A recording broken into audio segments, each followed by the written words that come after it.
ایک بادشاہ کے حضرت عمر رضی اللہ تعالیٰ عنہ سے پوچھے گئے 4 مشکل ترین سوالات کیا تھے؟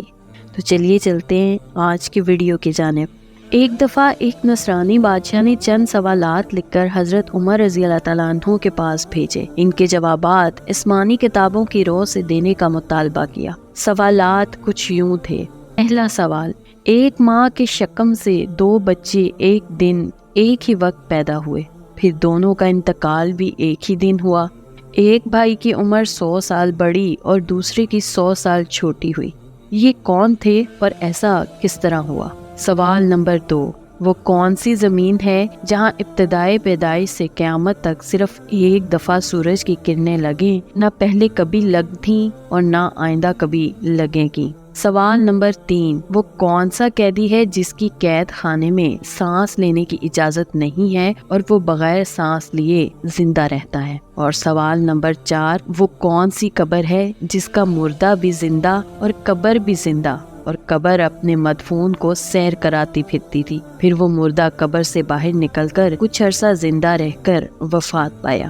حضرت عمر رضی اللہ تعالیٰ عنہ نے حضرت عبداللہ بن عباس رضی اللہ تعالیٰ عنہ کو بلایا اور فرمایا کہ ان سوالات کے جوابات لکھ دیں۔ حضرت عبداللہ رضی اللہ تعالیٰ عنہ نے قلم برداشتہ جواب تحریر فرما دیے۔ پہلا جواب، جو دونوں بھائی ایک دن ایک ہی وقت پیدا ہوئے اور دونوں کی وفات بھی ایک ہی دن ہوئی اور ان کی عمر میں 100 سال کا فرق تھا، یہ بھائی حضرت عزیز علیہ السلام اور حضرت عزیز علیہ السلام تھے۔ یہ دونوں بھائی ایک دن ایک ہی وقت ماں کے بطن سے پیدا ہوئے، ان دونوں کی وفات بھی ایک ہی دن ہوئی، لیکن بیچ میں حضرت عزیز علیہ السلام کو اپنی قدرت کاملہ دکھانے کے لیے پورے 100 سال مارے رکھا۔ 100 سال موت کے بعد اللہ تعالیٰ نے زندگی بخشی۔ سورہ آل عمران میں یہ ذکر موجود ہے۔ وہ گھر گئے، پھر کچھ عرصہ مزید زندہ رہ کر رحلت فرمائی۔ دونوں بھائیوں کی وفات بھی ایک ہی دن ہوئی، اسی لیے حضرت عزیز علیہ السلام کی عمر اپنے بھائی سے چھوٹی ہوئی اور حضرت عزیز علیہ السلام کی عمر 100 سال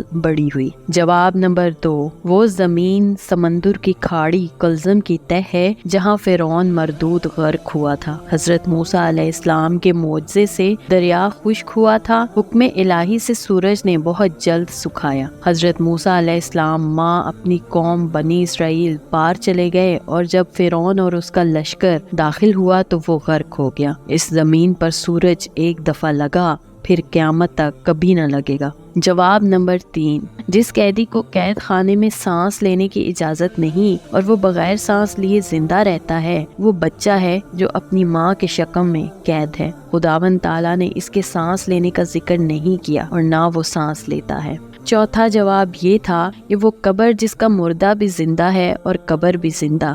وہ مردہ حضرت یونس علیہ السلام تھے اور ان کی قبر مچھلی تھی جو ان کے پیٹ میں رکھے جگہ جگہ پھرتی تھی، یعنی سیر کراتی تھی۔ حضرت یونس علیہ السلام اللہ کے حکم سے مچھلی کے پیٹ سے باہر آ کر عرصہ تک حیات رہے اور پھر وفات پائی۔ اس طرح کی مزید دلچسپ ویڈیوز دیکھنے کے لیے دیکھتے رہیے میرے چینل کو لائک، سبسکرائب اور شیئر ضرور کیجیے اور ساتھ ہی ساتھ بیل آئیکن کو بھی دبا دیجیے۔ شکریہ۔